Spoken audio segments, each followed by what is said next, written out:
afternoon. I'm Victoria Marshall with the latest news from the Washington Watch news desk.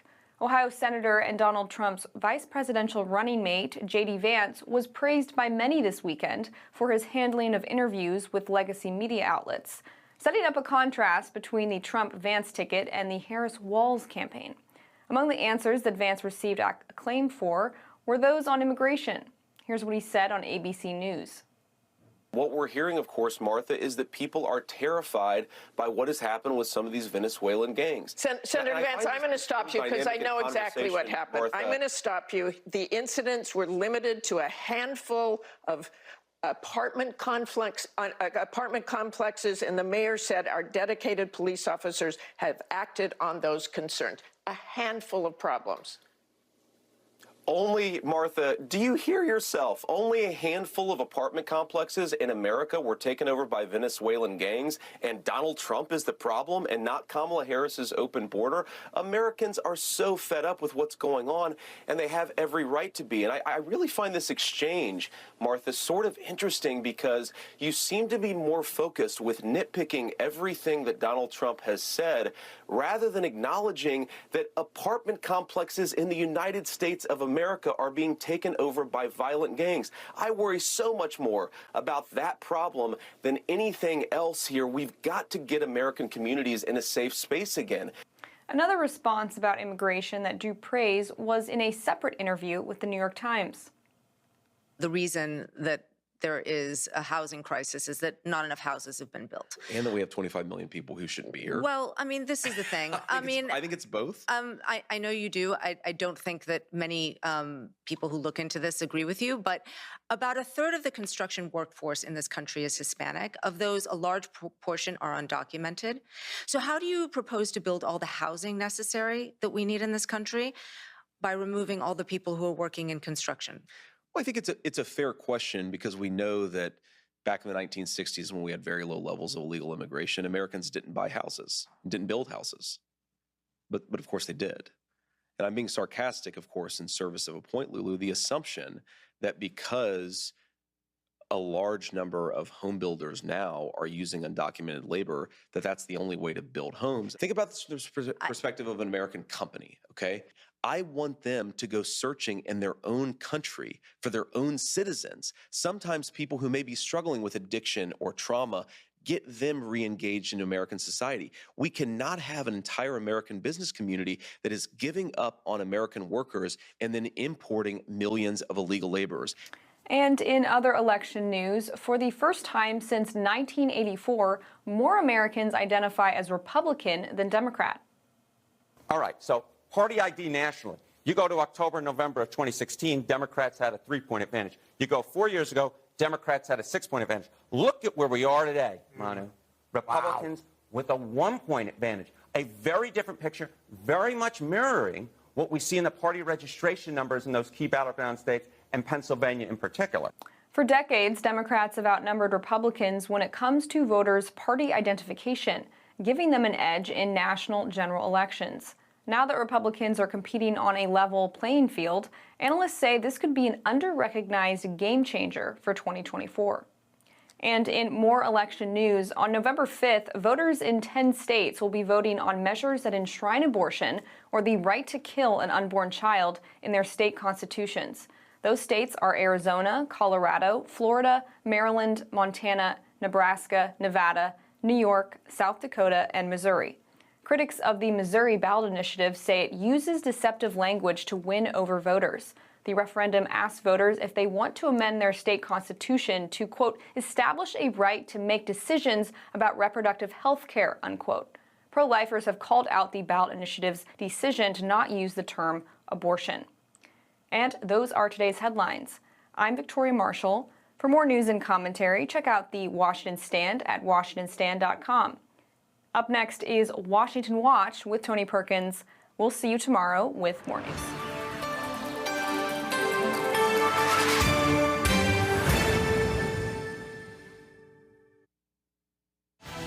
From the heart of our nation's capital in Washington, D.C., bringing compelling interviews, insightful analysis, taking you beyond the headlines and sound bites into conversations with our nation's leaders and newsmakers, all from a biblical worldview. Washington Watch with Tony Perkins starts now. Congress can't meet and just send money on a guess or an estimate of what the damages are. The way supplemental disaster funding is provided is that, the states send in actual needs. It's assessed by Congress and then handed out that way. But again, remember, they have tens of billions of dollars that were already sent to FEMA one day before Helene made landfall. So they have plenty of resources. That was House Speaker Mike Johnson in an interview with CBS host Margaret Brennan that aired yesterday, responding to the Biden administration's call for Congress to allocate more money to FEMA. Welcome to this Columbus Day edition of Washington Watch. I'm your host, Tony Perkins. Is it premature for the Biden administration to call for the allocation of more money in response to Hurricanes Helene and Milton? Is this an effort to draw attention away from their response that's being called into question? Former Acting Secretary of Homeland Security in the Trump administration, Chad Wolf, will join us in just a moment. After a drone strike in Israel yesterday that killed 4 IDF soldiers, Israel is making clear they will not stop until their northern border is secure. Israel will not tolerate the existence of a terrorist military on our northern border intent on invading our country with another October the 7th massacre. That was Israeli government spokesman David Mincer earlier today. We'll get the latest from Pennsylvania Congressman Scott Perry, a member of the House Intelligence Committee. And could the Iranian regime be losing control? When Iran is finally free, and that moment will come a lot sooner than people think, everything will be different. Our two ancient peoples, the Jewish people and the Persian people, will finally be at peace. Our two countries, Israel and Iran, will be at peace. That was Israeli Prime Minister Benjamin Netanyahu a couple of weeks ago, broadcasting a message directly to the Iranian people. We're going to explore the political and the spiritual condition of Iran with Dr. Hormuz Shariat of Iran Alive, who has been described as the Billy Graham of Iran. And last night, I was in Kansas City, Missouri at Abundant Life Church along with David Barton to educate, equip, and engage voters in Missouri on the upcoming Abortion Expanding Initiative, ballot initiative number 3, which is an amendment to the state constitution. It's going to be on the ballot next month. One of the pastors who has been helping lead the effort in the state, Pastor Chris Williams, senior pastor of Fellowship Church and the president of the Missouri Baptist Convention, will join me later here on Washington Watch. The website is tonyperkins.com. Lots of resources there for you. Be sure and check it out. Also, download the Stand Firm app. You can find it in the App Store. As the recovery effort continues for both Hurricanes Helene and Milton, FEMA has come under fire after Department of Homeland Security Secretary Alejandro Mayorkas claimed earlier this month that the federal agency does not have the funds to make it through the season. Last month, Congress allocated more than $20 billion, that's with a B, dollars to the agency for disaster relief. Now, FEMA's performance has become a campaign issue, with many questioning the agency's devoting $1.4 billion since 2022 to address the Biden-Harris administration's border crisis. Joining me now to discuss this is Chad Wolf. He was the acting secretary of the Department of Homeland Security during the Trump administration and is now chairman for the Center of Homeland Security and Immigration at America First Policy Institute. Chad, welcome back to Washington Watch. Thanks for having me. So you saw, before we jump into this, explain to our viewers and listeners FEMA and its role within the Department of Homeland Security, because as secretary, you had oversight. It was one of many agencies that you had oversight. Explain how that fits in. Well, absolutely. So FEMA, which is the Federal Emergency Management Agency, is one of 8 operating components inside the department. And of course, they're there to help address any type of natural disaster, right? That's hurricanes, it's flooding, it's wildfires, and a host of other things. Obviously, hurricanes and wildfires are the biggest ones that they address. And so when we had this, historic flooding that we see in North Carolina, Tennessee, and Georgia mainly, as well as Hurricane Milton in Florida, obviously they're there to respond. They're there to help individuals, providing individual assistance, as well as providing debris clearing and other services that we need to restore either power or restore services back to those communities. So FEMA goes in there and helps and aids the local and state emergency managers to help do that at that local level. Before I jump into the money issue, whether or not FEMA needs more money and where they've allocated money, let's talk about, has there become an over-reliance on the federal government when it comes to a natural disaster? I mean, these are huge. These are huge natural disasters that have occurred, and there's a lot of criticism. I'm not quite sure it's all justified.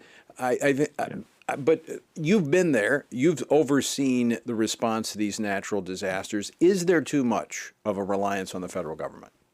Well, it's always been sort of a three-legged approach, right? Which is the federal government, state and local emergency managers. So that's either at the state level or the local town or city level. And then there's the private sector. So there's a number of groups, Samaritan's Purse, right, Team Rubicon, and others that help go into these disaster areas and provide services, some at the behest of the federal government, some on their own through private donations and the like. And so that's always been the case. Now, of course, when there's ever an incident or there's something wrong, obviously FEMA is there to take some of the criticism, and some of the criticism is very valid.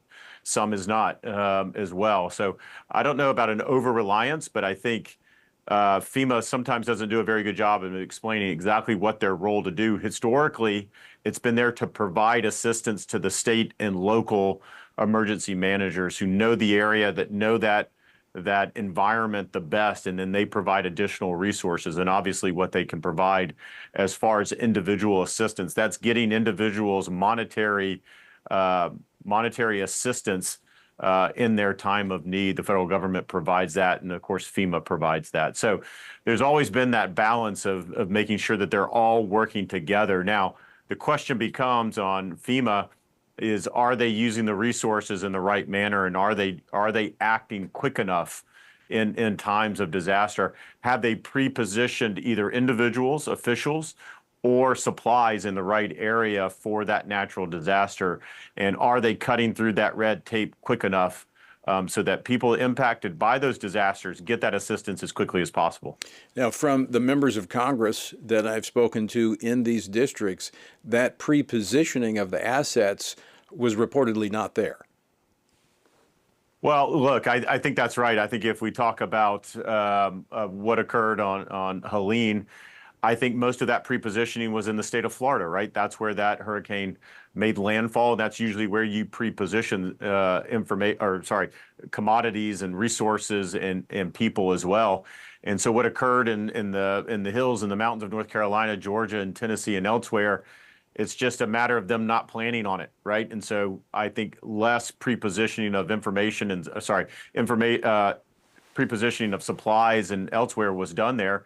And I think that's why you see FEMA behind the ball when it comes to relief in those areas, because they weren't in that forward-looking position. And so we continue to see that. We continue to see them not moving as fast as I would like to see them move. And that's because they will say they've never experienced anything like this, that a hurricane moving inland that so far north and having that type of impact. And someone say it's a failure of imagination and forecasting to see that communities up there would be impacted the way in which they were. Chad, one other thing that I've observed during your time as Secretary of Homeland Security, there was a very close relationship with the non-governmental organizations, especially the faith community, that is often on the front lines when these disasters occur. There is a crowding out that kind of takes place on the left. They want more government. There sometimes, anecdotally, stories I've gotten from these last two disasters is they're hostile to the non-governmental organizations. No, as you said, there's a three-legged approach to this, a three-legged stool. Without those faith-driven non-governmental organizations, it makes it very difficult to respond to these in a timely manner to people who are hurting. Yeah, there's no doubt, particularly the NGOs, and a big part of that is, as you indicated, Tony, are those faith-based organizations. And so they're absolutely critical. I've heard some of the same anecdotes as you mentioned, which is criticism, which is government knows best, right? We're going to run this either through FEMA or through the North Carolina Emergency Management, and crowding out other organizations that can help, that have a history of helping. And maybe they don't exactly move them out of the way, but they're not embracing them in the way in which certainly we did during the Trump administration. So I think it's very, very important to bring those outside partners in, because they're an additive, right? They're doing things that FEMA can't do. And when FEMA's resources are spread so thin, as we see now across the state of Florida and elsewhere, some of these other groups are actually critical of getting in there and being those first responders, in a sense of helping those survivors navigate the situation that they now face. So yes, you actually need to embrace but I've heard anecdotally, as you said, that this administration is not been as welcoming to that. Talk about resources. Congress, right before they left and adjourned, passed a continuing resolution with that $20 billion more for disaster relief. Now we have Secretary Mayorkas calling for Congress, the president calling for Congress to return to allocate more money. Is that premature until they've really assessed what the cost is going to be? Well, it certainly was premature when he made that comment. If you recall, he made that comment before Hurricane Milton was even a hurricane, and certainly before it made landfall. So he was making those comments on the way down to North Carolina, right? So as the Secretary of Homeland Security, part of your job, along with the FEMA administrator and others in federal government, is to show those impacted that for the most part, the federal government hears you, and we're there to help you as best we can using the authorities that we have. And so one of the first things he says on the way down to North Carolina is we're out of money. FEMA doesn't have enough money, which I would say is the exact wrong message to send to the people that are hurting in North Carolina. They want to know that the government is on their side and is doing everything possible to make sure that they get the assistance they need in such devastating times. And second, to your point, I'm not sure it's accurate. They have access to over $20 billion to draw from. And so, the amount of money that they have obligated versus what they have actually spent, they've obligated a good amount. What they've actually spent is very low. So now is not the time to talk about we need to replenish what we call the disaster relief fund.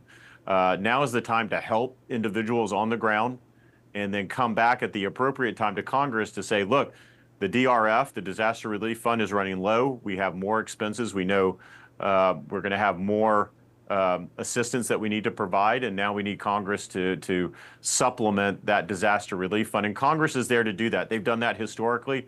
There's little debate.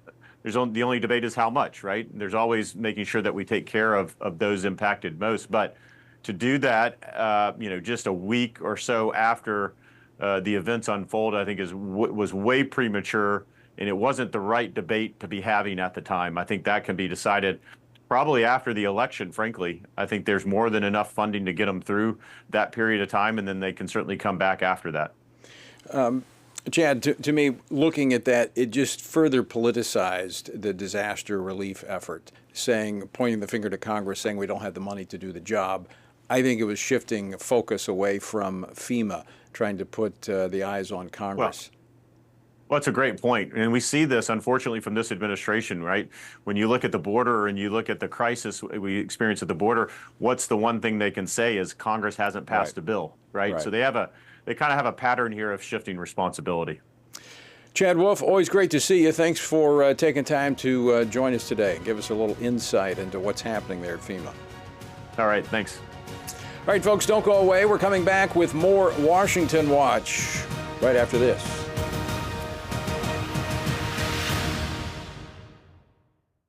We humbly, Father, bow before you in these moments that we have together, that this wouldn't just be any other conference, but that literally, Lord, you would reset our hearts to be in alignment with your word, that you would reset the city of Washington, D.C. to be in realignment with your word. There's no politician, including Trump, that can affect the soul of this nation. You're the only one. The answer's not in the State House, and it's not going to be in the White House. It's got to be in your own house. It's got to be in the Church of God. It's got to be in his house. Our principles never bend to politicians. Yes. Our principles never bend to politicians. By God's grace, it will be the other way around. Politicians will bend to our biblically based child protective principles. No matter what comes in November, no matter if it doesn't go the way you want or I want or the things we prayed for, our focus and priorities do not change as Christians. We fight against evil. We stand for truth. We tell people the good news of Jesus Christ. We tell them the truth. So let's not be discouraged. Don't lose heart. Don't lose the faith. Stand now strong, because the Lord has given us the great privilege of living in a time when our choices matter, when our lives matter, when our courage matters. So let's stand together and save this great country. God bless the United States of America. There are 40 million self-described evangelical Christians who do not vote in a presidential election. If half of those people who sit in church on their blessed assurance would pray, stand, and vote, we would change every election in this country from the school board all the way to the White House. All it takes, friends, is one generation for us to lose what is valuable, important, and sacred. Every generation has the opportunity to preserve what is right, what is godly, what is good about the United States of America, or to shirk our responsibilities and to watch what happens in just one generation in our country. This may not be an easy task, but we are living in a moment of challenge, but also of great opportunity. And we know, always, that we are not alone, that His Spirit empowers us and protects us, and that He can do the unimaginable. Dobbs, after all, was never supposed to happen. Father, we thank you. You have entrusted us with this moment in history, and I pray that we would be found faithful. And that as a result of our faithfulness to you, that thousands, millions would come into the kingdom as they would experience the forgiveness of sin and the new life that is found only in Jesus Christ. Amen.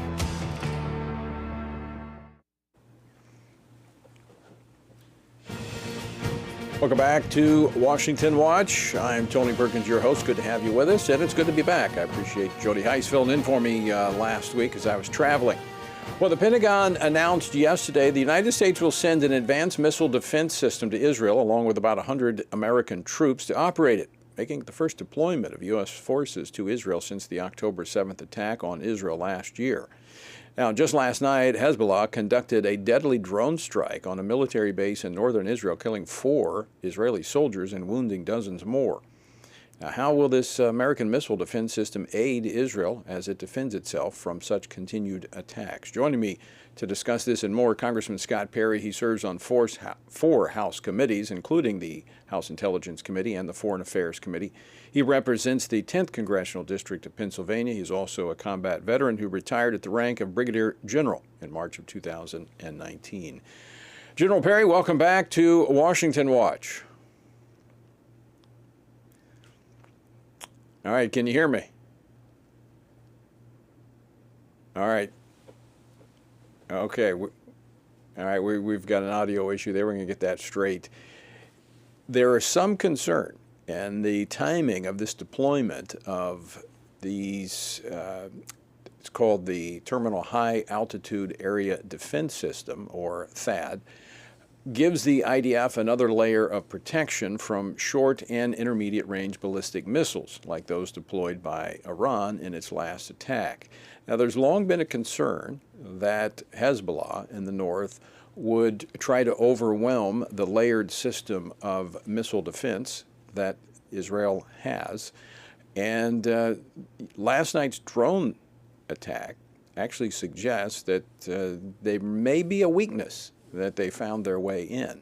So the deployment of U.S. troops and this ballistic missile defense system may be in preparation for what may be occurring or anticipated to occur in the future. Do we have audio?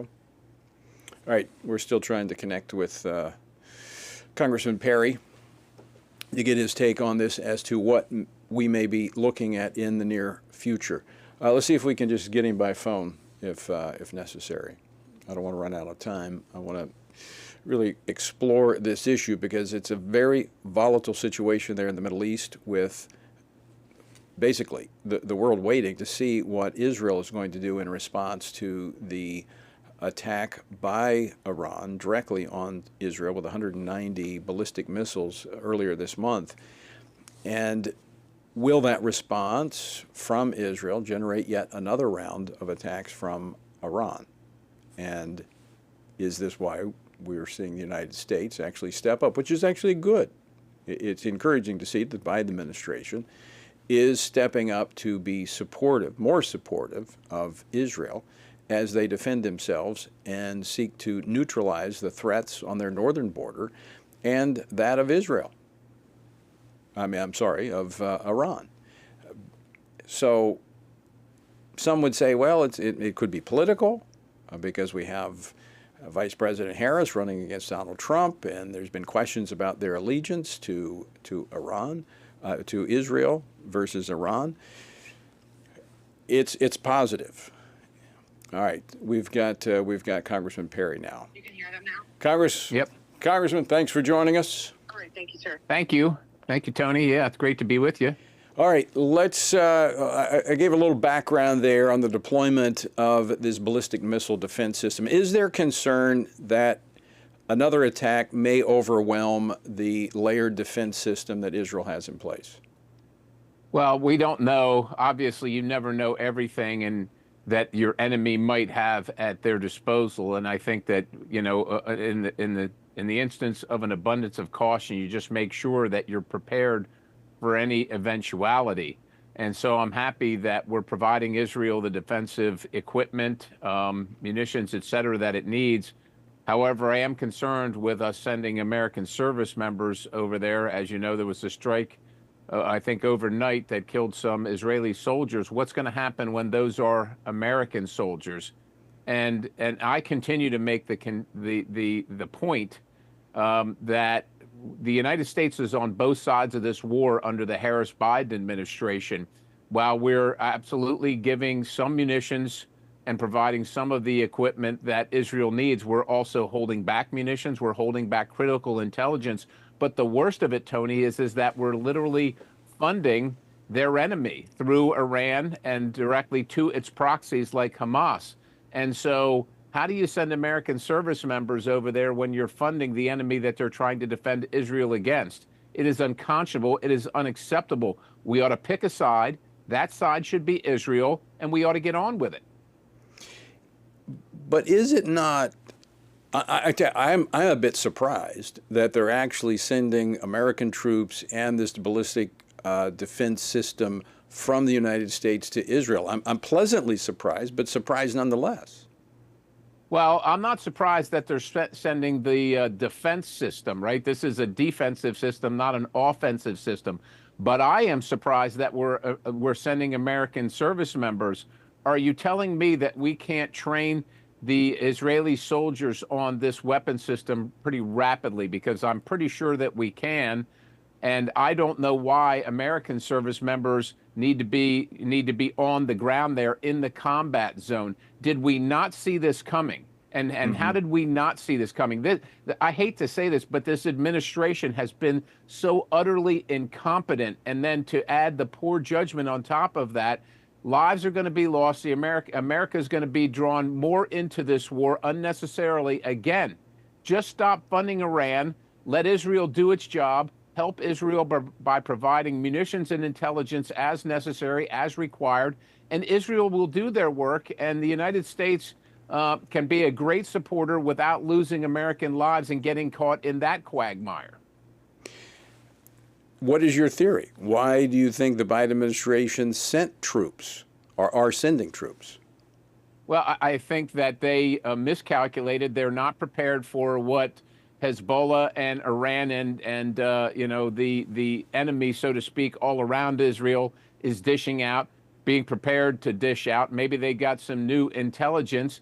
And quite honestly, I think they're looking at November in about 2.5 to 3 weeks, and they're saying, oh, my goodness, we're losing the pro-Israel vote. We've got to at least signal that, you know, that we're on their side. Meanwhile, let's remember they sent $9 billion in the aid package that was for Israel and Ukraine. They sent $9 billion to Gaza to be administered by Hamas. Right. Don't forget that. Right. Very good points. Congressman Scott Perry, always great to see you. Sorry we're out of time, but we'll continue this conversation another day. Thank you. God bless you. All right, folks, stick with us. We're back with more Washington Watch after this.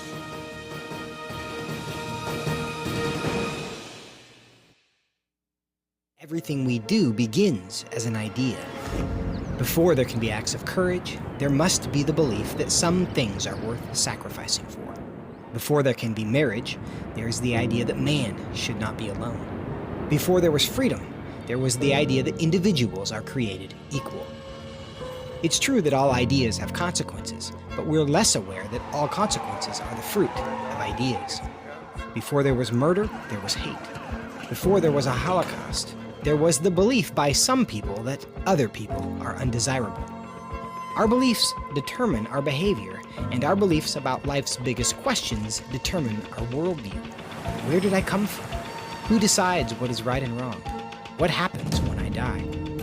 Our answers to these questions explain why people see the world so differently. Debates about abortion are really disagreements about where life gets its value.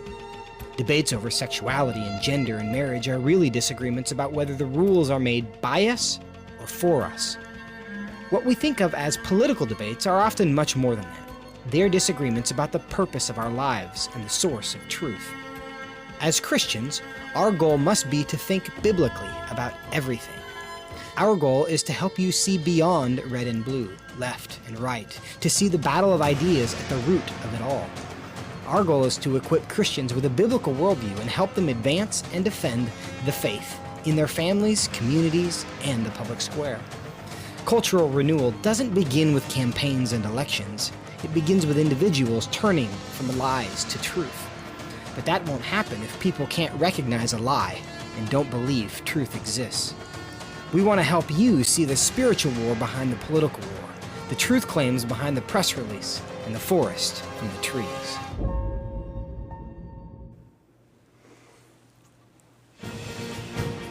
This is Washington Watch. I'm your host, Tony Perkins, and thanks for joining us on this Monday. And this is what live programming does. You just got to roll with it. So we're going to get back with Scott again and talk more, but at least you got the main points. Well, with a monumental presidential election approaching, many voters may not be aware that protecting life is on the ballot in 10 states as well. Now, this November, voters in Missouri will be one of those states that will decide the fate of Amendment 3, which, if passed, would enshrine a deregulated industry of abortion and gender transition into Missouri's state constitution. Now, what we see happening in these 10 states is the abortion industry is pushing hard to get abortion into the state constitutions. These are not pro-life amendments, with the exception of a competing amendment in Nebraska. And by the way, I've got a resource available for you that breaks all of this down. Just text the word life to 67742, life to 67742, and I'll tell you the 10 states, what the amendments do, and what you need to do. Well, join me now to discuss the state of Missouri. I was there last night at Abundant Life Church in Kansas City, Missouri. And one of the pastors that's been helping lead the effort in the state is Pastor Chris Williams. He is the senior pastor of Fellowship Church. He is also the president of the Missouri Southern Baptist Convention. Pastor Chris, welcome to Washington Watch. Hey, Tony, thank you for having me on. We are so thankful for you and all that you guys do, your partnership here in our state. We need all hands on deck to defeat this ideology trying to get a stronghold here in the state of Missouri. So thank you again. Well, we were there about a month ago. It was there last night. Had a good turnout at Abundant Life. From yours, I mean, you're working this hard. You're speaking on it. You're preaching on it. Traveling the state. Is it your sense that the citizens, Christians, church-going citizens, are getting what this is about? I think so. It's coming on a little later than we would like. It seems like momentum is in our favor. A poll just came out. I just got it a couple of days ago. About 58% of the state of Missouri were going to vote yes. That number is now down to 53%. So the needle is moving. It's moving. But again, in our state, to get this constitutional amendment passed, we only need 50% plus one. So we need a little bit more movement coming from those on the yes side to the no side. But the no or the yeses or the no's are up about 10%. So we're got good momentum here. I like where we're going. The question is now, do we have enough time? This is an awareness campaign, and the clock is ticking. And so we just got to keep working. We got to keep praying and keeping the pedal to the metal here. So, Pastor Chris, there's a lot of advertising. The other side is putting in millions of dollars in states across the nation to try to get abortion written into state constitution. Of course, it's more than abortion in Missouri. It has one of the most far-reaching amendments on the ballot. This includes gender transition. It's an attack on parental rights. But they're very deceptive. And I made this point last night that if you'll kill babies, you'll lie too. And that's what we see from those pushing these amendments. They're deceptive. They're deceitful. They're lying. But should we be surprised?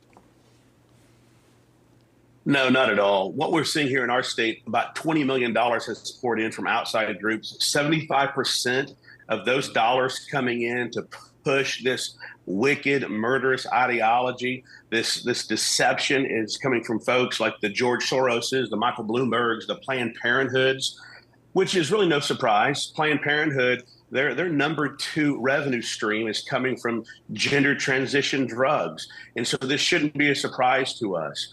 And so they are in our state. They are working it hard. This is going to strip 52 laws off of the books. 52 laws. It will create the greatest deregulated industry in our state. And this is going to be harmful for women, for children, for minors. And one of the great things it strips out is, like you said, parental consent.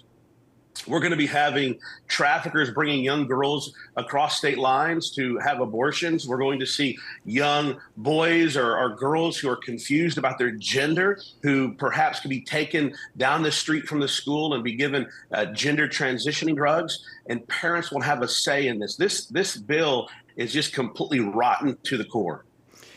There are those that are saying, well, this just takes it back to where it was prior to Dobbs. This actually takes it all the way back to 1973 and Roe, where you have abortion until birth with all of the state laws, as you just pointed out, being erased.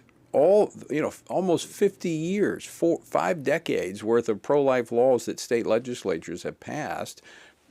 Informed consent, parental notification. These are they'll be gone. Yeah, they're stripped off the book. 52 laws that have been put into place with our legislature over the years to protect women and children are gone in simply a pen stroke. They're obliterated. And now we have a completely deregulated industry. It's going to bring great harm and destruction and mayhem. But it shouldn't surprise us, because this is what the enemy does, is it not? Right. He comes, he has one purpose. His purpose statement is to steal, kill, and destroy. And that's exactly what this amendment is going to allow the enemy to do in our state. And so we have a fight on our hands. Right. You see, as a follower of Christ, I believe every person has been created on purpose for great purpose in his image, from conception to grave. And this amendment, if passes, is going to create this enshrined right to abortion up to birth.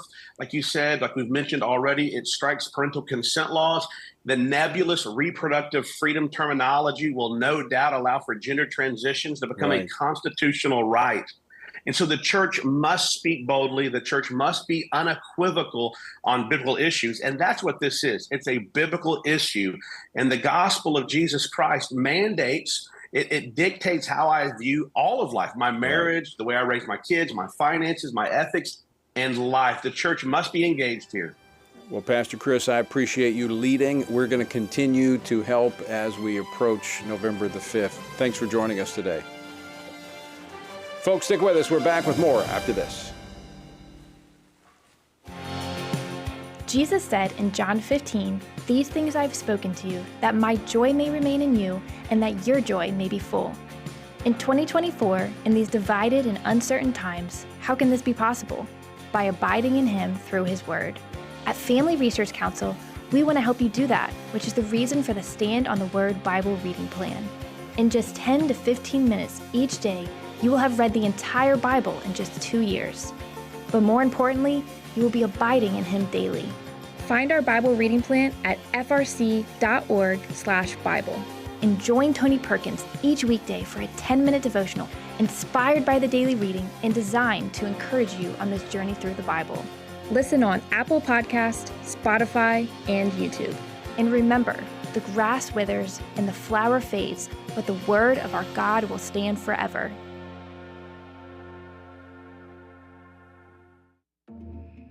The world is hurting. Streets are filled with crime. Families are broken. Sin is celebrated, and God is mocked. Everywhere we look, the wages of our sin are on full display. As Christians, we know that surrender to God's will is the solution to our biggest problems, but not everyone agrees. Even in church, we hear people say the most important thing is to be tolerant, that we shouldn't impose our morality on other people, and that loving our neighbor means celebrating what they do. But you can't do that. It's not that you don't love your neighbor, you do, but you care about God's opinion more than your neighbor's opinion, and this makes you different. In fact, sometimes it makes you feel alone, like you're the only one. But there is good news. You are not alone, not even close. Research has found that there are 59 million American adults who are a lot like you. There are millions of people around the country who are born again, deeply committed to practicing their faith, and believe the Bible is the reliable Word of God. But that's not all. They're also engaged in our government. They're voters. They're more likely to be involved in their community, and they're making a difference in elections. The problem is that a lot of them feel alone too.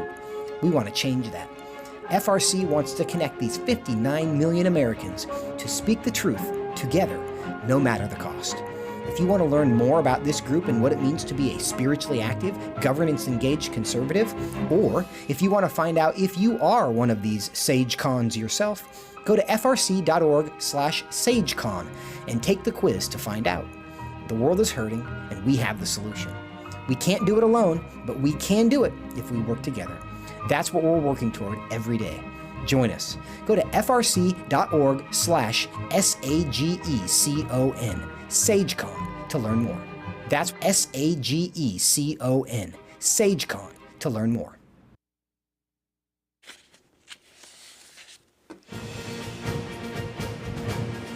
All right, I know we've got a lot of listeners and viewers in Missouri. That's one of the reasons we went there last night, because we know we've got a lot of folks there. We pretty much cover the state with the broadcast.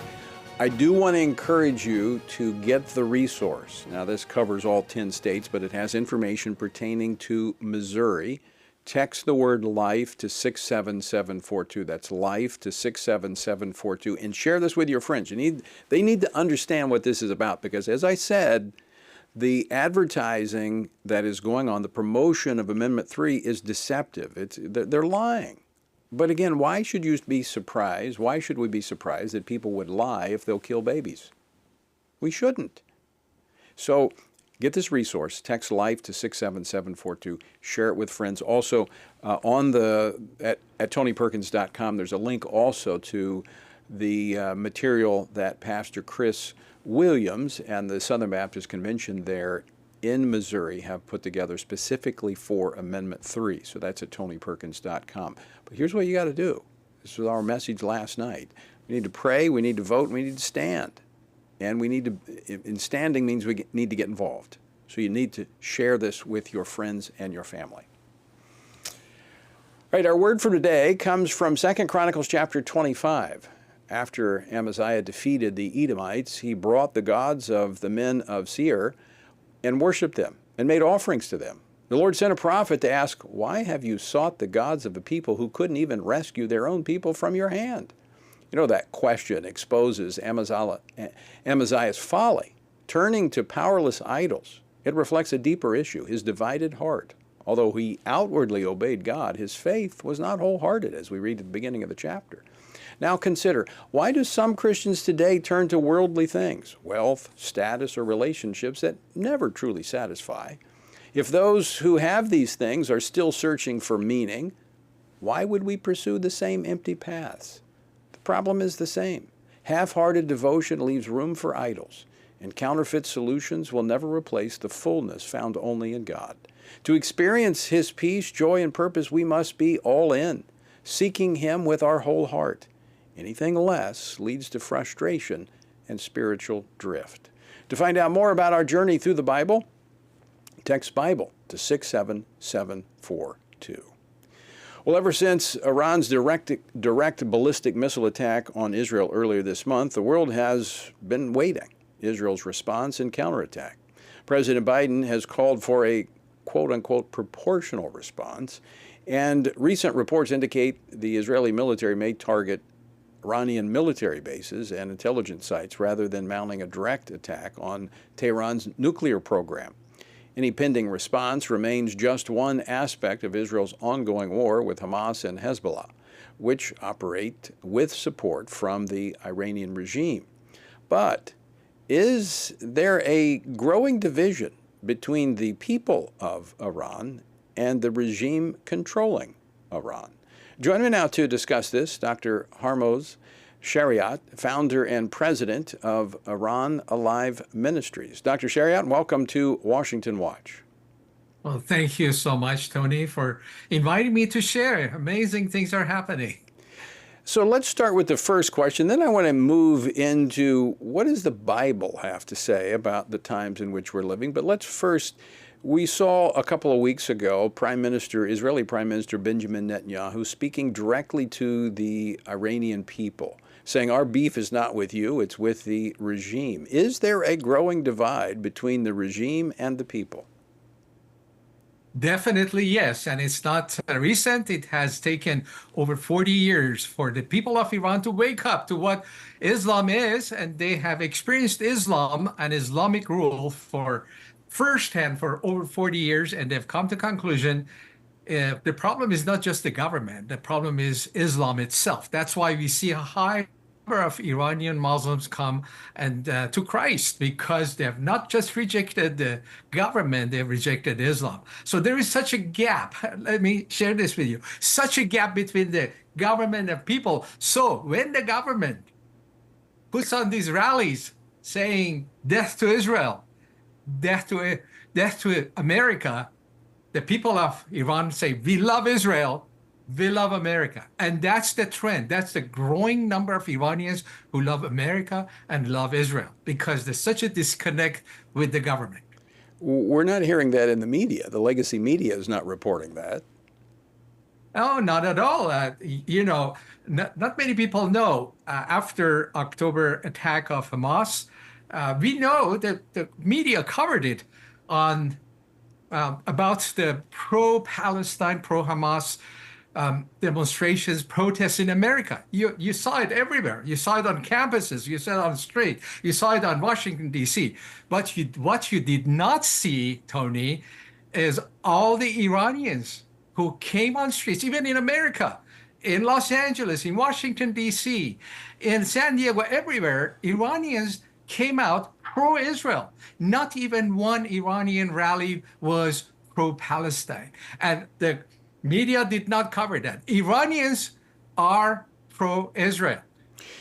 I want to get to the reason for that, but first, just for the benefit of our listeners, our viewers, you are from Iran, but you're a Christian. Tell us how that happened and how that informs your view of what is unfolding in the Middle East.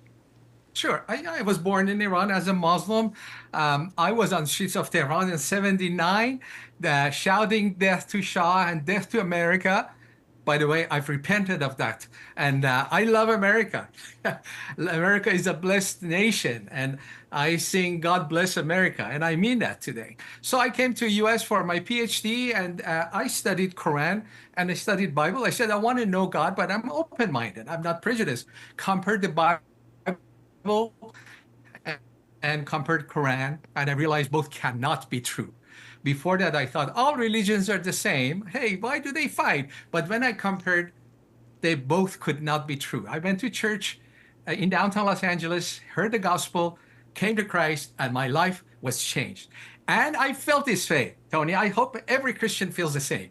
I felt I'm selfish if I keep this message to myself. It's powerful. I'm not ashamed of the gospel. It's powerful. It changed my life. It healed my marriage. It can change everybody's life. It can change a nation.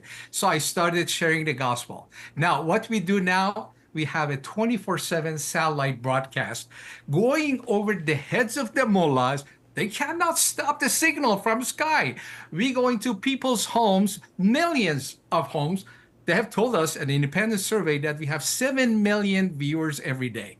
So we go into people's homes, tell them about God's love, and guess what? They are ready. Iranians have rejected Islam. They're ready for the message of the gospel, good news, and love of God.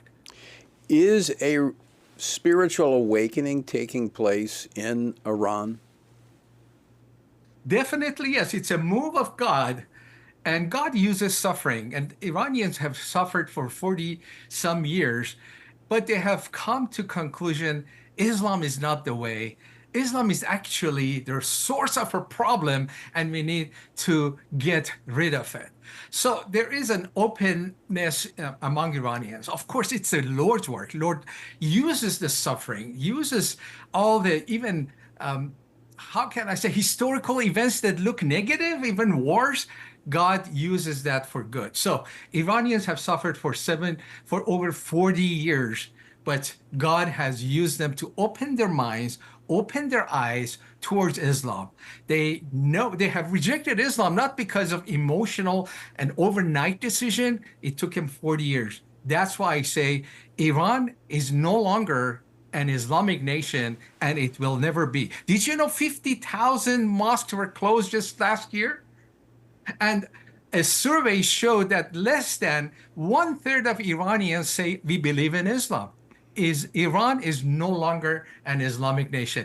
And it's open heaven, and it's up to us to share the gospel because they are very open to the message of the gospel. We will see. Dr. Shariat, what does that mean for the future of the Iranian regime, of the mullahs? They're going to come down sooner or later, and it's prophesied. If you want to know the present and the future of Iran, go to Jeremiah 49. I make this outrageous statement. I say, Iran will be a Christian nation. And people say, hey, are you crazy? Just Google it. Iran is 98% Muslim. I said, Iran will be a Christian nation. Where did you get that idea? I tell them, I stole the idea. I stole it from Jeremiah 49, verse 38. The Lord says, I will set my throne in Elam, which is completely inside the land of Iran. Most people know about Jeremiah 3:17 when it says, God says, I will set my throne in Jerusalem. Not many people know Jeremiah 49:38. So the future of Iran, it will be a Christian nation. It will be a friend of Israel. The past and future of Iran and Israel are tied together. It's just this short amount, 40 some years. They were separated and they were death to Israel. It wasn't death to Israel before, and it will not be death to Israel in the future.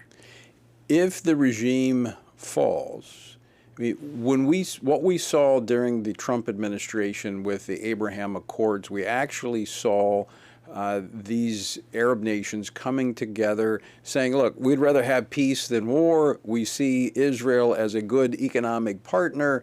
And in fact, there are some that suggest that the reason Hamas acted when they did is because we saw Saudi Arabia moving in that direction. With Iran and the regime out of the picture, you could actually see peace in the Middle East, could you not? I'm not sure if it's going, but yes, I think this is like kind of my personal interpretation of the prophecies, because in Ezekiel 38, you see that Israel will be attacked by Iran, Russia, and other nations when it is safe and it's very prosperous. So when it happened, this attack last year, I looked at the Bible, and I'm not a prophet, but I look at the Bible very carefully. I said they were going to destroy Hamas, and they're going to destroy Hezbollah. Why? Because the list of the nations in Ezekiel 38, you don't see Arab nations.